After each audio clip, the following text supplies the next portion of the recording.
So if there's music, we can't hear it. Can you hear it?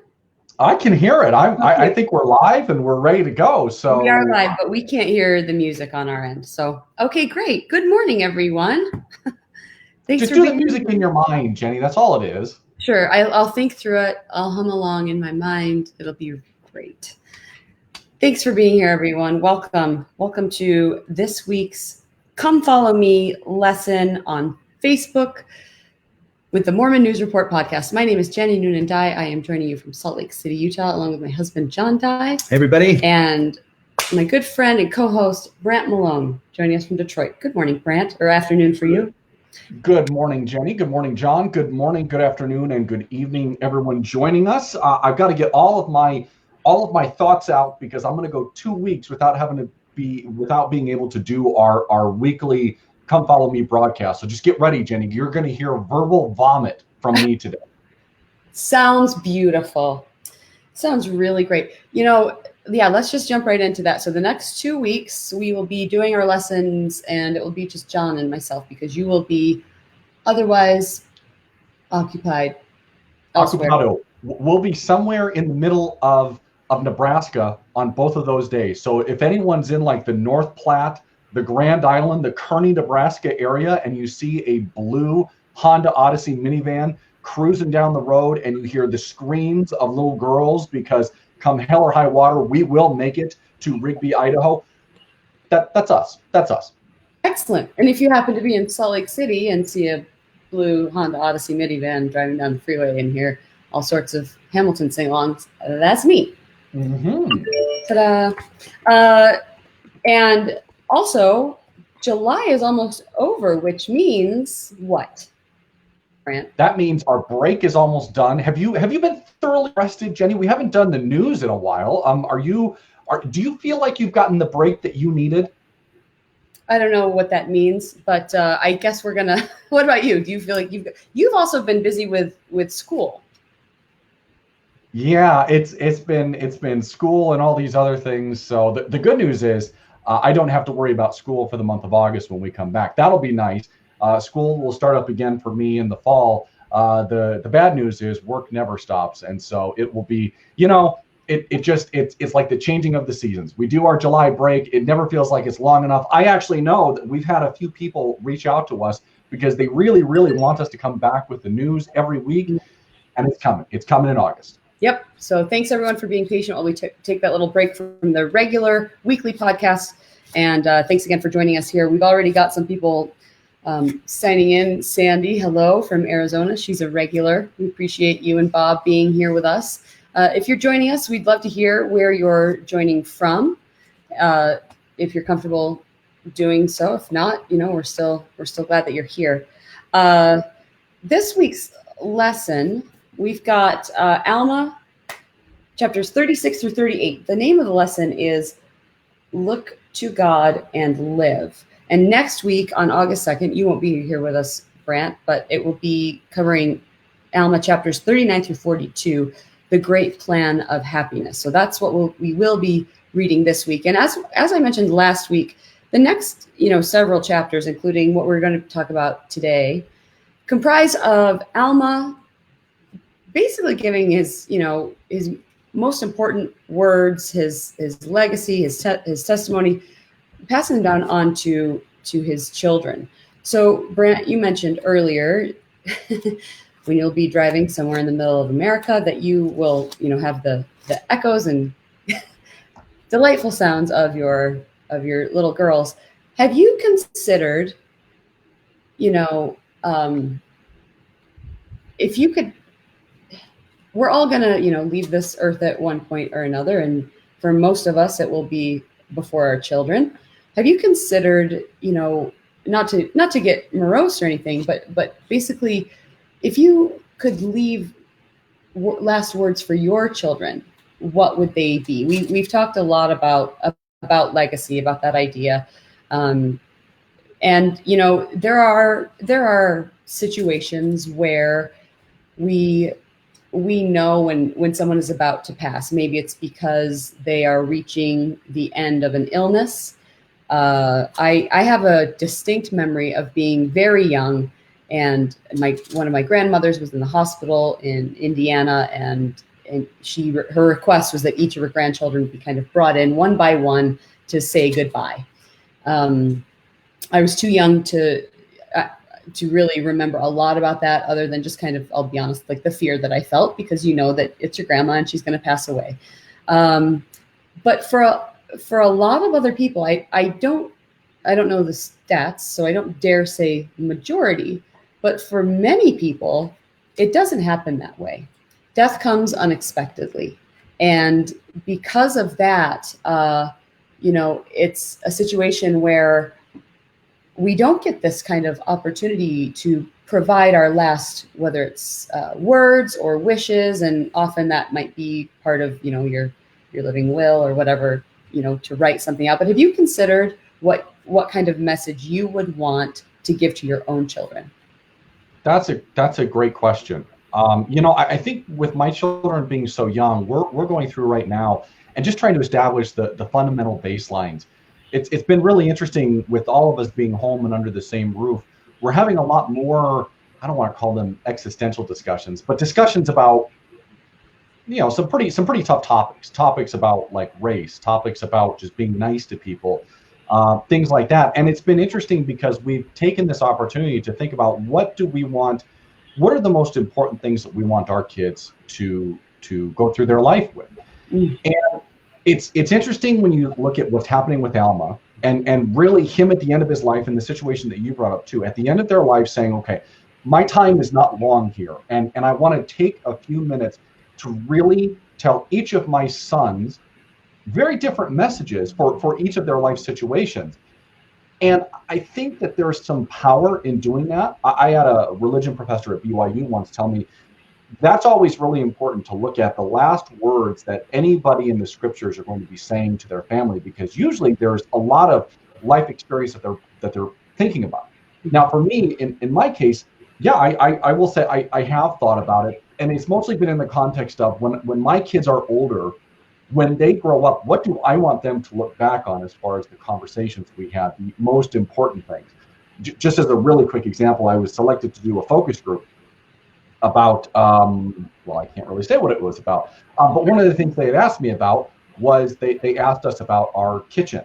And they asked us about, do you like having a extremely neat kitchen with nothing out of place, or do you like maybe a little more messiness? And I said, I like the messiness, not because I like a dirty kitchen or anything like that, but it shows that our kitchen is being lived in. And that's something that I want our kids to remember. We don't have a picture perfect kitchen table. We have a kitchen table that's got, nicks in it. And sometimes things aren't looking, it's not going to be in a Pottery Barn catalog.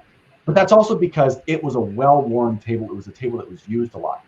And so in the context of what's going on here and the legacy that I want to leave and the things that I want my kids to go away with, those are the things, is that stuff is temporary, but there's some other core fundamentals there that Alma kind of talks about when he's talking to his sons that I'd like my kids to take as well. And Jenny, I know that in your situation, your kids are a lot older. John, same thing, and probably a lot of our listeners as well. So I'm really intrigued to hear as you've gotten older and maybe moved past trying to build that foundational, okay, let's treat people with respect, and let's talk about things like, yeah, sometimes there's awful hatred in the world based on simple things like skin color. As you've hopefully gotten past some of those foundationals with your kids, have you noticed that those deeper conversations are shifting or changing a little bit? For sure. I mean, and each kid is different. I mean, and you mentioned, that my kids are older, although I want to share something that I recall from what our pediatrician told us years ago. And it was something about just basic child development. And what it had to do with was, about family traditions. And what the doctor said was, he said, for instance, you could be a family where, your youngest kid is 8 years old and you don't do, say, family night every Monday. But if you did family night regularly when they were 3, and you ask them, do you do family night every night? They'd be like, oh yeah, we totally do. Interesting. So, and again, I could be getting those numbers, those ages incorrect. But the reason why I share that is just to say that there is value in, no matter what their age is, in sharing your thoughts and teaching them and having conversations. And yeah, things have changed over the years. I mean, I remember getting things like we've got it's not a game. It's like a deck of cards that are large, that are meant for children, but they go over manners. And it's something, and sometimes you'll have books that are the same, but it's one of those things where, we go over them when they're little and then review them over and over. And that, changes over time. You bring up a good point with being in quarantine and what that means for just the space that we occupy and how we spend our time, and different, and I'm sure people participating in this have similar situations. You don't realize until your kids arrive how different they really are from one another. And, I've got a couple kids who are really socially aware without a lot of involvement from me. But what that does is they bring that to the table, like the literal actual table for discussion. And it provides for good opportunities, good conversations, good memories, and good bonding, not just between us as parents and the ones who are participating, but also the ones who are listening to the conversation. It's kind of funny. We comments are not working. Oh, so, okay. I was going to say, wow. All right. That's but we do have some on the phone. So all right. If you want to shout out. All right. I'll do that in just a sec. Yeah. I just want to finish this real quick. It's funny. We are, and we'll talk about this later, a different time, not on this recording, but maybe when we catch up, when we start the podcast again. John and I are moving. And so as we've been kind of getting ready and packing things up, we have a room. Now, I don't want to get too much into this. We call it the shoe room. It's just where the shoes are. It's not that we have one room that we dedicate only to shoes, but it happens to be where the shoes are kept, and I don't know what else to call it, so I call it the shoe room. And the other day I said to one of my adult children, I said, "Oh, we cleaned out the shoe room." And she was like, "What?" And she's like, "Mom, what are you talking about?" When she hears shoe room, she thinks of the shoe room at the Holocaust Museum in Washington, D.C. Now, I say that only to say that that's not something that my other children would have thought, right? So just kind of, like the mindfulness of what kids are aware of. And I think that we'll see that a lot in what we're going to study here, starting with Alma Chapter 36, because Alma knows each of his sons is different in their mannerisms, in their probably, hobbies, likes, dislikes, certainly how they live their lives. And I think that's an excellent example for anyone who's a parent to recognize that and know that while there are things that we can say as parents, I guess blanketly, to all, as we're doing things like sharing our testimony and sharing things that, our own experiences, as we're giving guidance and counsel, that's where there's a lot of value in knowing our audience, for lack of a better term. Now, here on the computer that I'm looking at, and I think what you're seeing too, Brent, we are not seeing the comments. So I'm just going to go ahead and say, if, share a few other, Bessie, hello from Oklahoma, Carolyn and Sandy, Nancy in West Jordan, Kathleen and Rigby, Mirsa and Sandy, Amber and Mesa. Let's see, rolled on. Awesome. It says, good morning, sister and brother. Stephen Rushing, hello. Stephen. And Jordan. So, I mean, we've got a lot of friends, a lot of regular names, a lot of new names. Thank you for being here with us. And feel free to jump in. We'd love to hear your thoughts on that. John, did you have anything that you wanted to add to that as far as when it comes to legacy and before we hop in here? I think we just hop in. You guys covered some great stuff. Great. Okay. So before we jump into the actual chapters in question, do you mind if because it's important that we have the context. And so this is from Alma 35, verse 15 through 16. Do you mind if I read that really quick? Please. So that's from last week. This is from last week, but this is also going to be the context that we need for these next couple of chapters. It says, "Now Alma, being grieved for the iniquity of his people, yea, for the wars and the bloodsheds and the contentions which were among them, and having been to declare the word, or sent to declare the word among all the people in every city, and seeing that the hearts of the people began to wax hard, and that they began to be offended because of the strictness of his word, his heart was exceedingly sorrowful." And this is Alma 35:16. "Therefore he caused that his sons should be gathered together, that he might give unto them every one his charge separately concerning the things pertaining unto righteousness. And we have an account of his commandments, which he gave unto them according to his own record." And this is probably Mormon doing some abridgment here.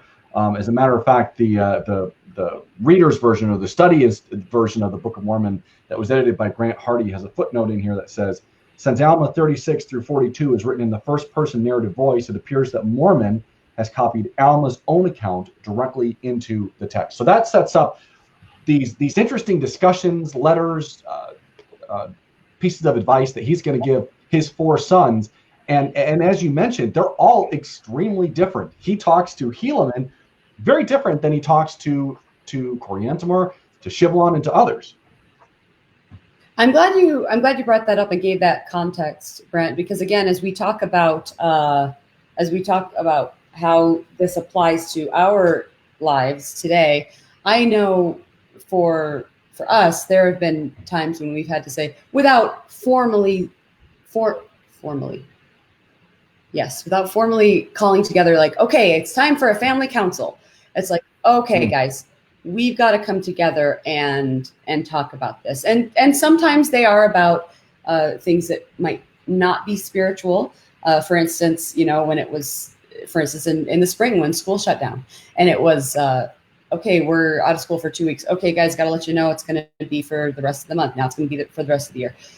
But it's important to note that you don't just have those meetings to talk about kind of how we're going to get a plan of attack for the family with only those practical matters, but also for spiritual things, because that is a part of our lives. So thank you for setting that stage for us. So first he talks to Helaman in chapter 36. And the first thing he does, he says, "My son, give ear to my words, for I swear unto you." And that hit me when I read out, I swear unto you. I swear unto you that inasmuch as you shall keep the commandments of God, you shall prosper in the land. Now, I think it's interesting that what he's doing here, obviously, is trying to convey to his son that we're blessed when we keep the commandments. And just like kind of in any form of writing, you start with your main topic sentence. Mm-hmm. Basically, if I can only say one thing, it's going to be this. And I think it's your statement, essentially, like this is the core, and then everything else is going to support this, right? Yes, exactly. And so he talks about basically conversion. And he talks about being born of God by being humble and repenting. Now, Elder Bednar taught us, he said, for many of us, conversion is an ongoing process and not a one-time event that results from a powerful or dramatic experience. And we've talked about that before, actually, in greater detail, and just how often living the gospel is an ongoing process of being converted, just as and acting in faith, just as the gospel is being restored. So some things about Alma's conversion experience are uncommon, but his experience, just the same, teaches us principles that that are valuable to everyone, whether your conversion experiences are more dramatic and unique, or they are kind of brought about by small and simple things, which we will talk about in a bit. I'm glad you said that there's the dramatic as well as the I don't know what you would call it. I don't want to call it the simple, because that makes it sound like those who go through a conversion experience that don't have the dramatic aren't getting the full effect. But it's almost like the more basic, the more subtle. How's that? There's the dramatic and there's the subtle. And the benefit of having the subtle experiences included in this, I'm sure that if all of us could see something as dramatic as Alma saw, to see an angel, to be struck the way that he was, sure, it might have an effect. We have parts in the scriptures where, well, I think we talked about it with Korihor, where he had a dramatic spiritual experience. It didn't do a hill of beans for him, and he actually, he's got a tragic end. But I think the thing is, not only can you see the dramatics, you can also see the subtle parts. And I'm glad that the subtle parts are included, because it's also a reminder to everybody that just because you don't see the dramatics doesn't mean that there's something not happening there. Mm-hmm. And I know that we focus on the dramatics because it's dramatic. It's a big deal. Seeing an angel is a big deal. But I almost wonder if that's the extreme situation for what Alma was going through, and potentially the plans that God had in place for Alma. Yeah, he needed something like that was really going to be, like him sprinting into a brick wall to stop whatever was going on there. And I'm not saying that all of us don't have that potential within us to do great things, because I think we all do. But at the same time, it's this planning out of your return on your investment for showing such a dramatic spiritual experience. What's going to happen out of that? Are there the grand plans? Are you going to make the same changes that Alma made dramatic 180-degree shifts? And so there's things in there that we can find. I just hope we don't get hung up on the dramatics of it. Yeah, that's that actually brought something else to mind that I'm going to try to find if I can find it. I think that you bring up a good point. And when we talk about simple, there are a lot of things a lot of definitions, I guess, of the word simple. For some people, it might mean actually, I don't want to say dumb, but lacking in intelligence or something, or like you're saying, not as dramatic, but there's value in that. I mean, we talk about, things like Sunday school answers about, what can we do? We go to church, we pray, we read the scriptures. There's a reason why those are the Sunday school answers, because those small things are things that really mean a lot. Did you have something you wanted to say? Oh, I thought you did. So yeah, and you're right, Brent. And what's interesting too is I think that in general, this is just my speculation, but I think that in general, we are all presented with more opportunities to grow and to have our faith grow by smaller means, I guess. There are little things that we can do that help us, are just, they're more, what am I trying to say? I mean, they're more common, but they're not as dramatic. And I think a lot of times we want the big, we want the fireworks display. We want the whatever story we can share with others that seems to be dramatic, when it might just be, what? I have a testimony of the Book of Mormon because I decided that I was going to read the Book of Mormon for a few minutes every day before I started my day or before I went to bed. And sometimes it was really boring, and sometimes I didn't want to do it. I was really tired, or I was really busy. But other times, man, I really felt the Spirit. And what that did was that established a pattern and a habit for my life that I'm really grateful for now, and it really affects me and how I live. Now that's a small thing, right? But it really helps. And those are actually, to kind of bring it back, those are the kinds of things that I want to teach my kids. So let me ask a little bit of a scandalous, controversial question here.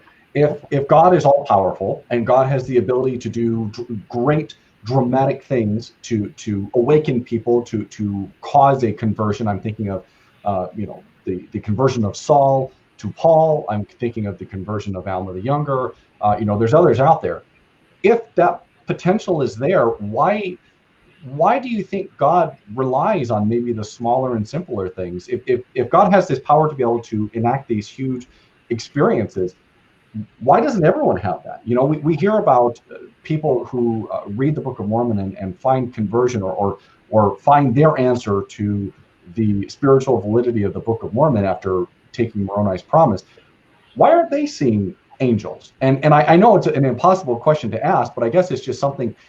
What I'm trying to say is, I wonder if there's something there in the simplicity that we're just not understanding. If it's because sometimes when it's something simple and subtle, you miss it. But maybe I'm answering my own question. Maybe that's the point. Maybe the point is to get yourself to a point where you can notice the simplicity, that the whole, stop and smell the roses kind of mentality. You won't appreciate the beauty that's out there unless you take a few seconds to notice the beauty.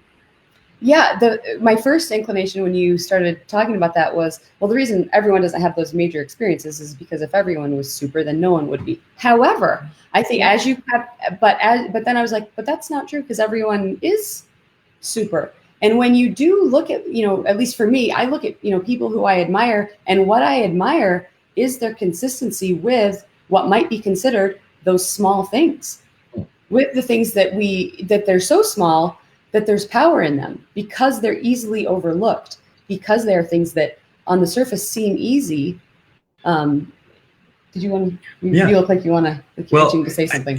One other thing I think, and we addressed this a few weeks ago, but the supernatural, right? Or the over the top manifestations, that I don't believe converts, right? A wicked and adulterous generation seeketh for a sign.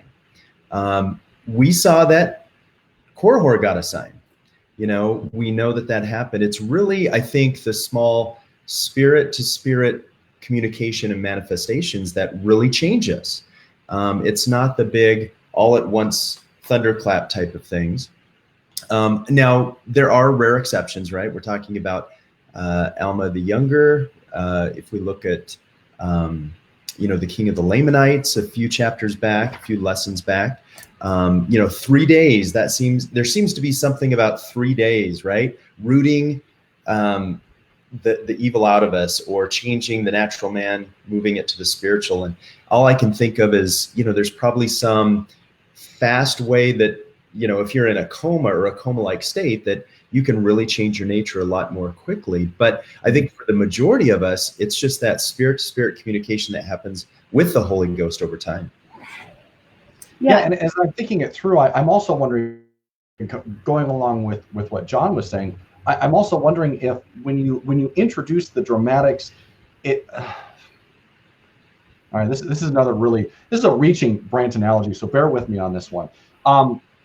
With sports being eliminated right now, I'm thinking specifically of something like UFC. The big concern that people had was the pomp and circumstance of coming through the crowd, the loud crowd noise, all of that crazy stuff that hypes up a fight.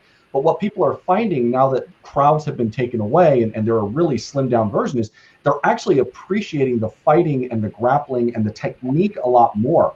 And I wonder if maybe that is also what happens when we take a look at our spiritual lives. If we're waiting for the big fireworks to happen all the time, we're almost focused on we're focused on the extravaganza or the grandness of it all versus the really the potatoes, the vitamins and nutrients that are going to get us through spiritual situations, not the spikes in blood sugar that we have when we have a Twinkie. And not to say that seeing an angel would be like a Twinkie, but you know what I'm trying to say, right? To sit there and say, seeing an angel is not going to be what sustains you. But Jenny, to what you were talking about, you know what? Continue that repetition of going through the scriptures, even when you don't want to, even when sometimes it's a little bit boring, but that is going to be the foundation that will really prime you for the great spiritual experiences that God has in store for you. Yeah, I like that. You said seeing an angel isn't going to sustain you. It's kind of what you do with that experience, right? I found the thing that I was thinking of when it comes to kind of applying this to a different area of our lives. I really like to study stuff about relationships, and one expert in relationships, his name is John Gottman. We talked about him on the podcast, I think. Excuse me. One thing that he says is trust, like in any relationship, is built in very small moments, which I call sliding door moments. In any interaction, there's a possibility of connecting with your partner or turning away from your partner. One such moment is not important, but if you're always choosing to turn away, Then trust erodes in a relationship very gradually, very slowly. And I think this applies because if we choose to do the small things, those small efforts, then that very slowly and gradually makes us stronger. If we choose the other, then the opposite happens just as well. I want to talk about, again, back to Alma 36, when Alma's talking to Helaman, he says, in verse 4, he says, "And I would I would not that ye think that I know of myself, not of the temporal, but of the spiritual, not of the carnal mind, but of God." And then in verse 5, "Now behold, I say unto you, if I had not been born of God, I should not have known these things. But God has, by the mouth of his holy angel, made these things known unto me, not of any worthiness of myself." And I just want to talk for a minute about that phrase, being born of God. That's a phrase that he uses to describe his conversion. And as we're talking about about conversion being something that is ongoing, what are your thoughts on that? Like, how are you born of God? And if so, continually. President Benson talked about this. He said, conversion is like a new birth. He said, when we have undergone this mighty change, which is brought about only through faith in Jesus Christ and through the operation of the Spirit upon us, it is as though we have become a new person. Thus, the change is likened to a new birth. Thousands of you have experienced this change. You have forsaken lives of sin, sometimes deep and offensive sin, and through applying the blood of Christ in your lives, have become clean. You have no more disposition to return to your old ways. You are, in reality, a new person. This is what is meant by a change of heart. And I feel like this is a topic that we could really delve into, just one lesson of itself. We've heard a lot about, the process of actual mortal birth and how it involves things like blood, like water, and the Spirit. And in the same way, a conversion and processes, things that we do, like President Benson mentioned, through the atoning blood of Jesus Christ, also water when we are baptized, and the Spirit, of course. And so I just think it's interesting, though, to talk about being born of God when we are only born once, or are we, right? We're mortally born one time, but spiritually we can be born over and over again through the ongoing conversion process. It's interesting to hear Alma the Younger talking about a concept like this, considering he's already gone through a very dramatic shift in his life. And for him to come back and say, no, that wasn't just a one-time thing. This needs to be something continually. And I was born through God. And that is powerful for his message to be to Helaman. And my reading of 36 and 37 is Helaman almost becomes the heir apparent to Alma. Alma is viewing Helaman as, you're going to be the one that takes up the mantle for a lot of the work that I've done here. That's really interesting for him to focus on that. And as we go a little bit further into 36 and 37, when he talks about his conversion, Jenny, I've got to imagine that is a story that Alma's sons have probably heard 1,000 times at minimum. And yet it was so obviously, understandably, it was so impactful that for his final message to his sons and to Helaman, I've got to tell you this one more time. And very interesting, and we might get into it a little bit later, but we actually have 3 versions of Alma's conversion story. And it's interesting to look at all 3 of those and see, so what did we experience in the moment? Hey, look at that. It's almost like we planned this out, huh? What did we experience in the moment? What is he going to focus on with Alma 36, which is to Helaman? And then in Alma 38, what's he going to focus on when he talks to Shiblon? Because they're all different messages. Yeah. John, do you want to talk about that, what you just pulled up there? Oh, yeah. All credit goes to Book of Mormon Central for this graphic. That's where I got it. But just as Brent mentioned earlier, 3 accounts of Alma's conversion. And this is interesting, right? Because he discusses and he emphasizes, based on his audience, different key things that he wants that individual or that audience to know. It's very similar to Joseph Smith, right? We know that his account of his first vision has, some detractors of the church say gosh, he wasn't consistent. He didn't utilize the same language or emphasize the same things. And, there's disparity there. Therefore, he must not have experienced that. Well, as we know, anybody that deals with different audiences and trying to get messaging to those audiences, you tailor your message for that audience. So I think that's interesting here. Mm-hmm. Excellent. Thanks for sharing that. Do we have some comments since I can't see them? We've got quite a few. It's hard to follow up with a lot of them, honestly. Oh, because you've been First of all, Jordan Klimt, thank you. You're saying Jordan is the hero of all the comments today. Excellent. Okay, so where do I? Oh, it's just there's energy happens by definition and by nature of those experiencing example. A person only learns by experiencing examples. So Rachel Pinto Martin says, so what John is saying is to stop looking for a sign and wear your dang mask, correct? Yes. Thank you, Rachel. Yes. Correct. That might be scripture. I don't know. We can come back to that later. So yeah, there is a lot of here. I'm really sorry that something has gone on with what we're using today, and I'm not able to see the comments as they come up. Yeah, we can't put those up. What if we do this? What if we, after we're done recording, we can jump in there and respond to some of the comments? How's that? Yeah, absolutely. So, okay. All right. So yeah, thanks. So moving on to Alma Chapter 37, let's talk about the scriptures for a minute. How can we show that the scriptures are sacred to us? Do you, I've got a quick thought, Jenny. Maybe, we could do like a weekly discussion about the scriptures and maybe broadcast it through some medium that we could potentially get thousands of viewers to all engage in this. I don't, what, I'm just spitballing off the top of my head. That might be completely unrealistic. That's a good idea. We can look at that later. Noodle on that one. Yeah. But it's true, to be honest. I mean, and it's I've said it before and I'll say it again, it's to me been a huge blessing of the result of how we've had to respond to the pandemic is doing this weekly broadcast that has encouraged me to for myself to study in new ways. It's one of those things where it's like, okay, well, I'm not going to have to account to an in-person class on Sundays, but it's been more than that. It's had a deeper experience result, I guess, for me. In Alma Chapter 37. Oh, go ahead. In all seriousness, Jenny, in all seriousness, I think that when I think about how do we treat the scriptures as sacred, I really view it as how do we engage better with the scriptures. And so that's where I'm really glad that the church has really put a focus on.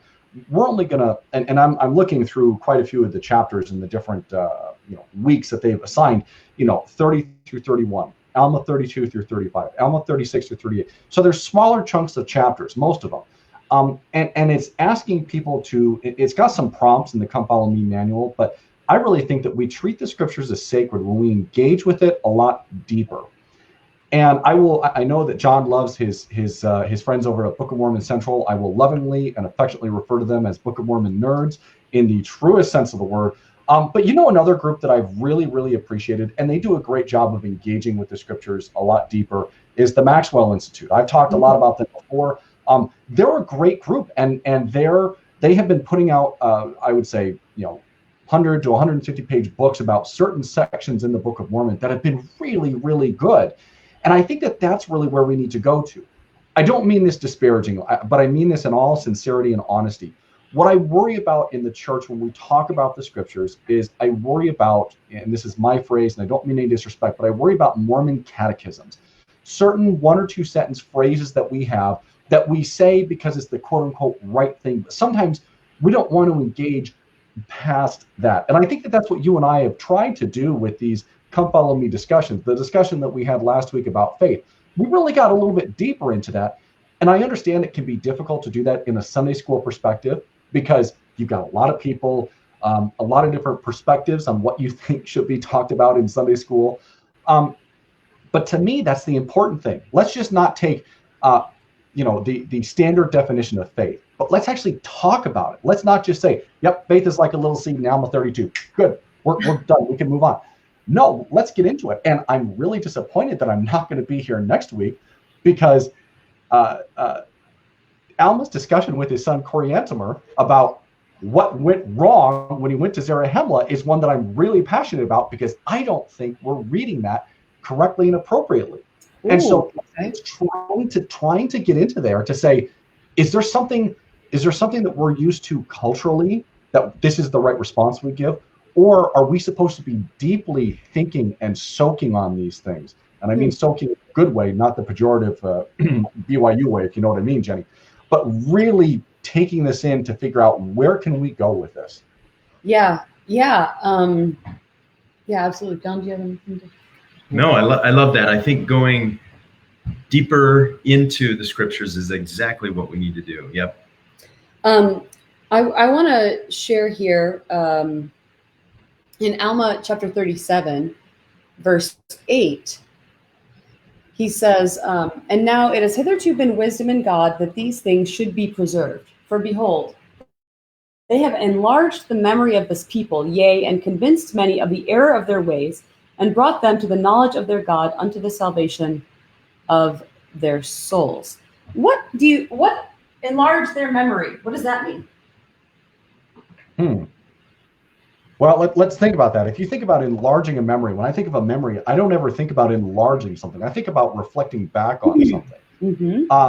So here's a personal experience, and John, I'm not sure if you experienced this when you were on your mission as well, or anybody that served a mission, but there's a lot of times when you're on a mission, especially if it's a long day of tracting, sometimes it's just quiet and you think a lot because there's not much else to do. And there were times that because I was reflecting so much on my experience in high school and different things like that, it was almost as if I could be transported back to those times. And so when I think about enlarging a memory, it's not just remembering something, but it's almost being sucked back into there and remembering everything, including smells, thoughts, feelings. I guess the other way to describe it is if you have a smell that triggers a memory, that's not just, oh, I smell grass and I think of baseball fields. No, I smell grass and I'm back to a baseball field with a glove in my hand and I can feel and touch everything.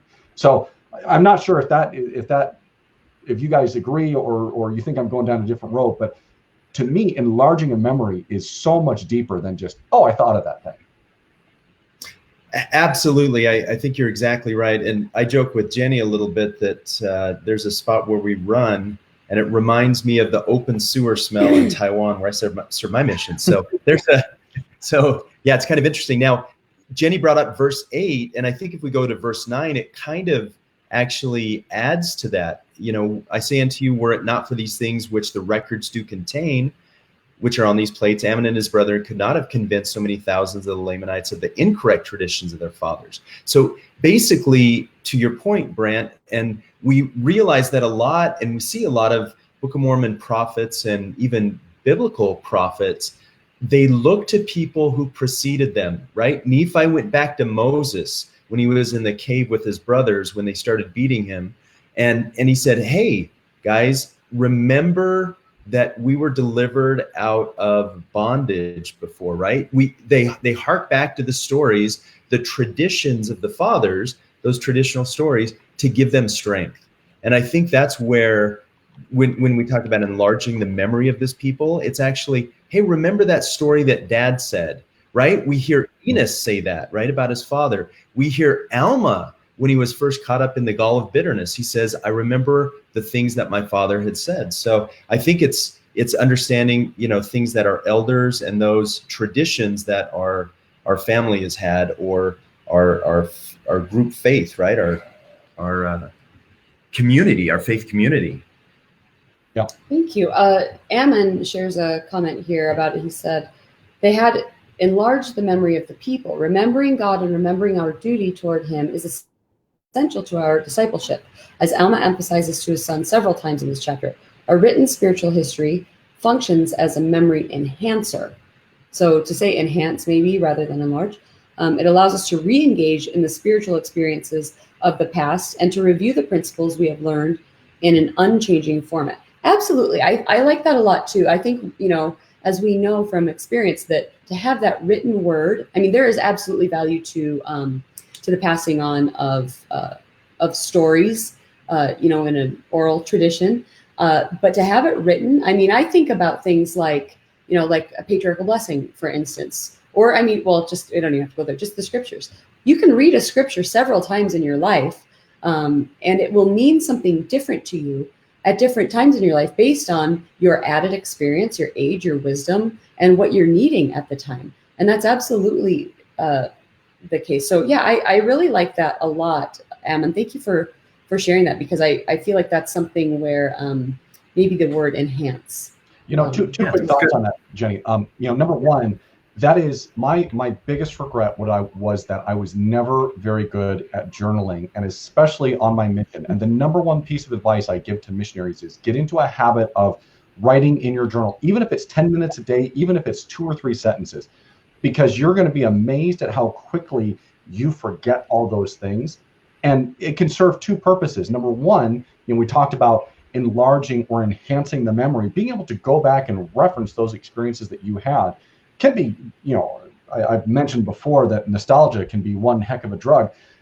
Nostalgia can be a bad thing because we can wind up only looking at the past and not at the future. But at the same time, it can remind you of thoughts, feelings, experiences that you used to have. So that's number one. I think that's totally true. And that's the number one piece of advice I give to missionaries going out is make a habit. It's my biggest regret was not writing more on my mission.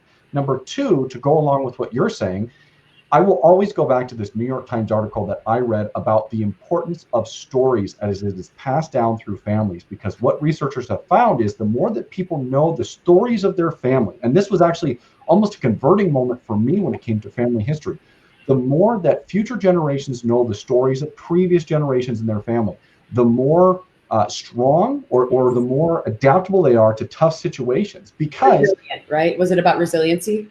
It was exactly about resilience. And one of the things they brought up was, if you're someone who comes from immigrant parents, to say, oh, I know the story of what it was like when they came here with nothing. If you're someone who has had a parent lose their job, and to hear that story, that was a situation that I will always remember when my dad had my dad and mom had converted to the church, waited the 1 year, gone to the temple, came back, and he had lost his job.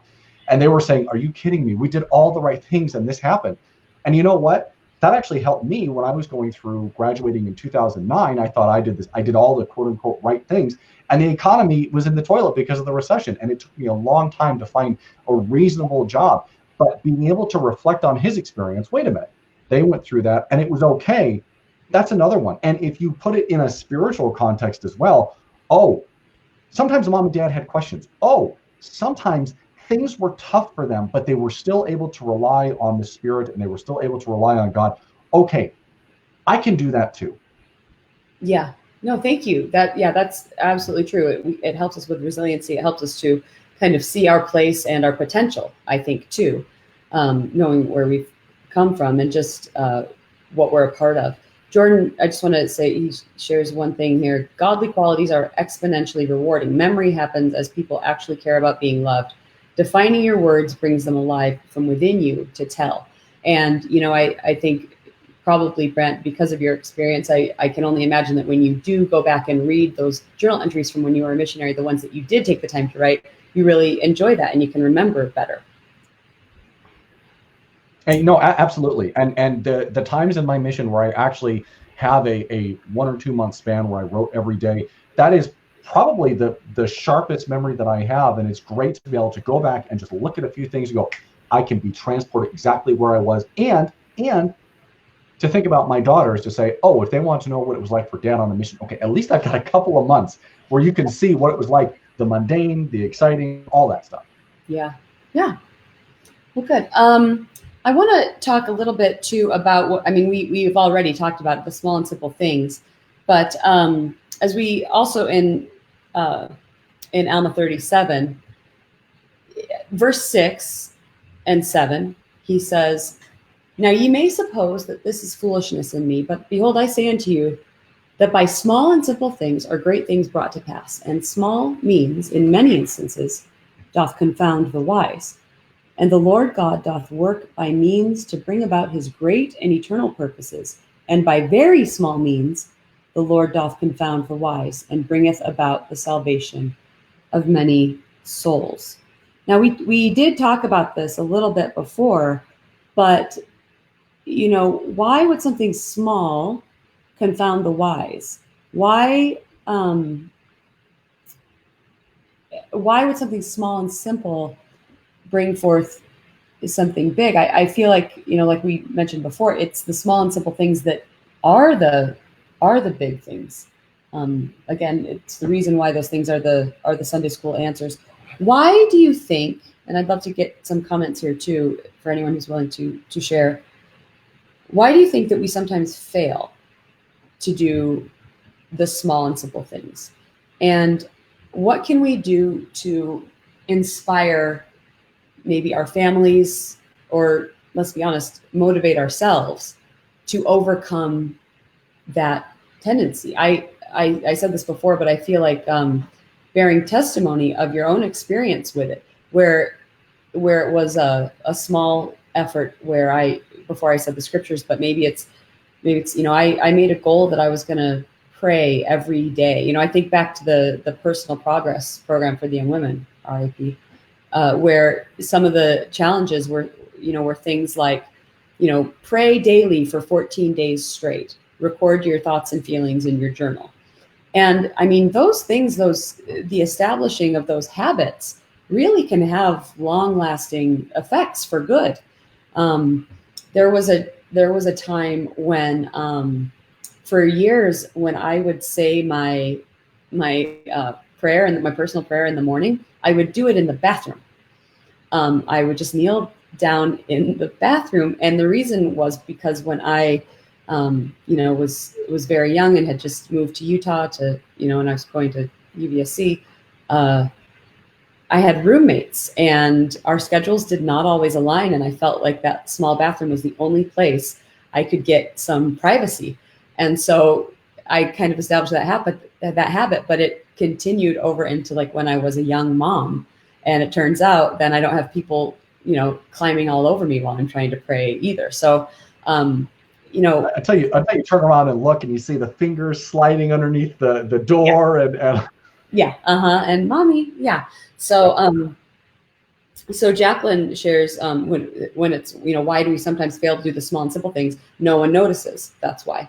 So sure, I can see that, because you're not going to hear maybe a conference talk about someone who and we were amazed at the faith of someone who decided to say a prayer. But the truth is, making that decision, again, the turning toward the choice to do the small thing can indeed yield great results. I think absolutely. Go ahead, John. Oh, I was just going to say, I think what we're talking about today is just the cumulative effect of many small things. It aggregates into something that is personally transforming, right? We hear about repentance, and that means to turn or to change. But it's those small things, again, that you do over and over with consistency, with a cadence that, slowly starts to change your nature. I think that's the biggest difference, is for your nature to change, you need to be a product of that small cumulative effect of things happening. Going along with that, with what both of you have said, I'm going to get a little personal here, because obviously my personal life is not off limits to anything. About 3 years ago, I decided to make a change in my life, and I wanted to really, really make a strong effort to lose weight. It's always been tough for me ever since I got done with high school and I wasn't, swimming for 7 hours a day. I've always struggled with my weight. And about 3 years ago, I looked into something called intermittent fasting. And so intermittent fasting, if you don't know what it is, you basically stop eating for 16 to 20 hours at a time. So I usually stop eating at 6 and I start eating at noon the next day. And it's worked out really well for me. My caveat is it's not always for everybody. But the reason why I want to bring this up is because I've actually seen some strong benefits in my life. I've lost almost 60 pounds. And the amazing thing for me is when I talk to people, there are some people out there who want to ask the question, so what are you doing?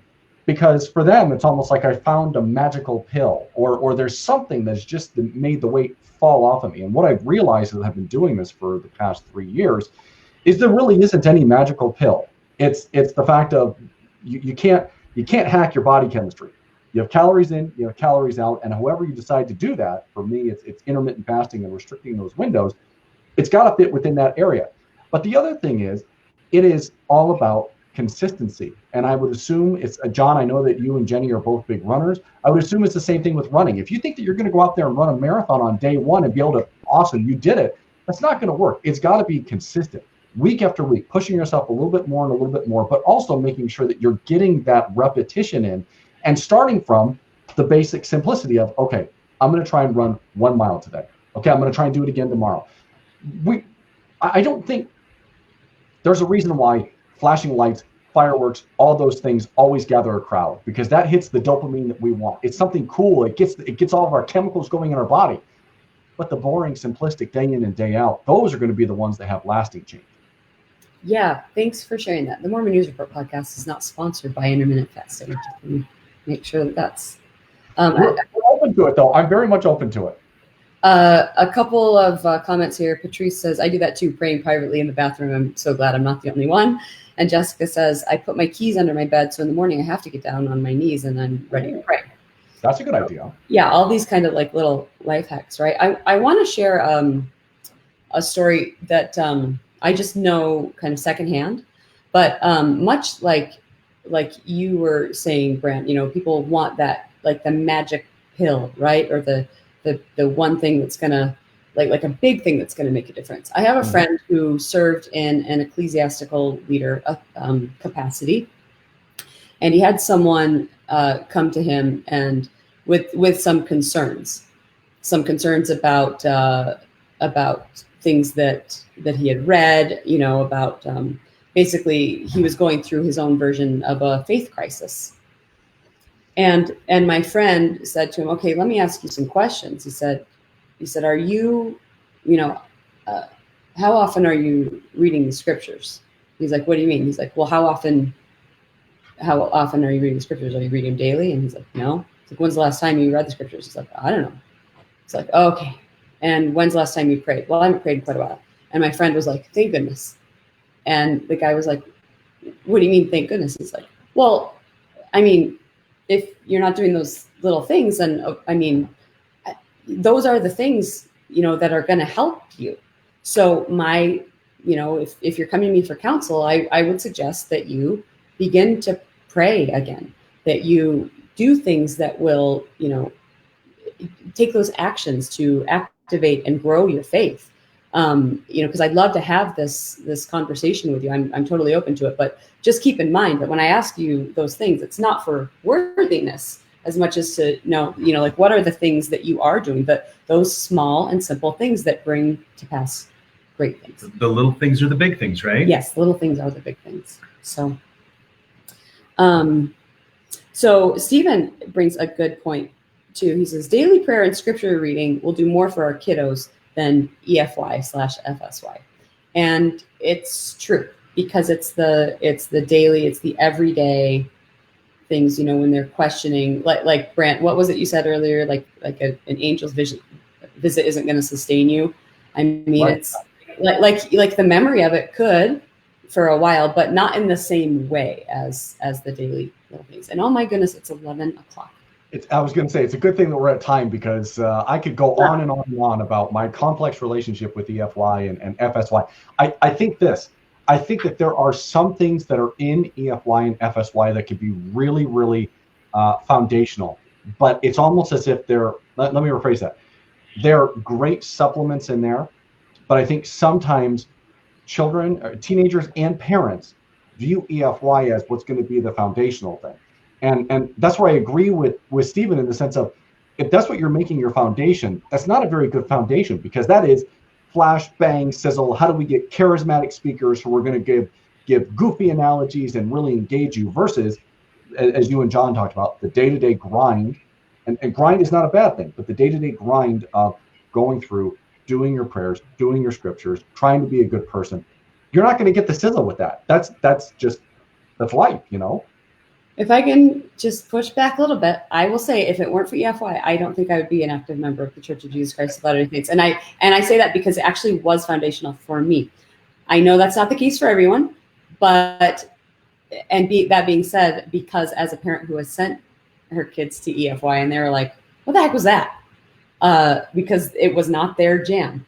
But I will say that I do agree with you and with Stephen that, man, would things have been easier had we done things like family prayer? That absolutely would have had a way different effect, for sure. Well, and I'm in the same boat. I mean, EFY was major turning point for me. And I wonder, Jenny, if part of the reason it was such a big deal for both you and me, family circumstances. I did not have any extended family other than my immediate family who were members, and both of my parents were converts. So we were going through all this like first at the same time. And it's a similar situation with you. Number two, I wasn't around a lot of members because Michigan doesn't have a lot of members. Same situation for you in New York. And so by being able to be around all these other members, it almost is like a breath of fresh air to say, oh, wait a minute. I don't have to continually explain where I am. So that's where I'm with you. That's why I say I have a very complex relationship with EFY because of that. Yeah. And I mean, I do too, but at the time it was the right thing. So real quick, and this is kind of to wrap up, I do want to just kind of paraphrase something that President Oaks shared in conference in April of 2018. And you may remember just talking about how he was on a walk and he saw a crack in the sidewalk.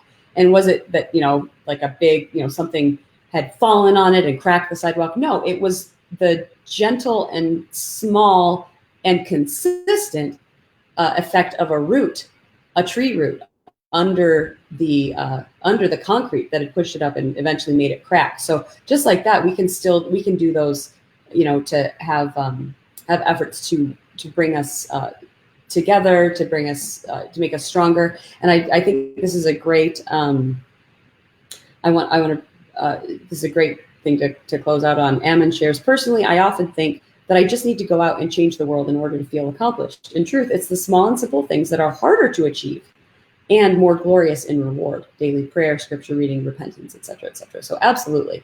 Thank you, everyone, for joining us. Someone popped on here to ask if we're going to be back. Yes, every Sunday at 10 a.m. Mountain Daylight Time, 12 noon Eastern, and all times in between, we are here on this page doing a Come Follow Me lesson for an hour.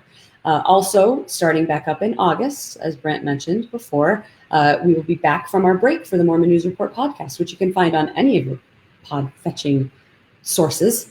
So thanks everyone for joining us. You can reach out to us via our Facebook page on Messenger, or leave a comment.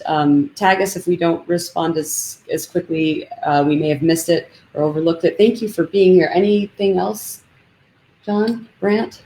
I have one thing. You can find me, just follow me on Twitter at The Mormon News. You can follow John at Dyejo, Dyejo. You can follow Jenny on Twitter at formerly Fred, FORMERLYPHREAD. The one thing, because I'm not going to be here next week, the one thing I want to bring up for next week's discussion. You ready for this, Jenny? Yeah. Alma 39, verse 5. The question I want answered is, what is the abominable thing that Corianton did? Is it what we think it is, or is it something else? That's going to be my thing for next week, and I'm very excited to listen in as I'm driving through North Platte, Nebraska. All right, I have written it in my manual.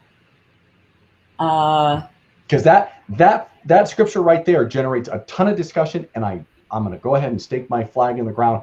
I don't think we're reading it the way that we should be reading it. Ooh, hot take. Wow. All right. Well, we'll do that. John, I feel bad because there was a whole thing you wanted to share. You know what? We will. I'll probably just do a separate video. Maybe I'll link to it in the comments below. But chiasmus, right? We want to talk about chiasmus a little bit. That was something fun that John Welch, who's a professor at BYU, came up with. And I'll just go to a different video to do that. But they've done a great job. Again, Book of Mormon Central, John Welch from the Maxwell Institute that you alluded to earlier, Brant. He's kind of the first member of the church that came up with that on his mission in Germany, I think in the mid to late 60s. And he's got some great content. I've got one of his books, Chiasmus and Antiquity, but it's found in the Bible and it's found in the Book of Mormon. So just do a quick Google search and you'll find some good stuff there. But again, the oral tradition, it all harks back to that. So thank you. So handsome. Okay. Thanks everyone again, and thanks Brant for giving those Twitter handles. We hope to see you again next week. Brant, please be safe in your travels. We'll miss you next week and the following week, but we'll get this done. And I have your question written down, so we'll absolutely address it. Thanks everyone for joining us. Have a great week. Don't forget this week's study, Alma chapters 39 through 42, The Great Plan of Happiness, and we'll see you next week. Bye everyone. Thank you. Once the music starts, it'll start. There it is. All right, you got to tell us when it ends.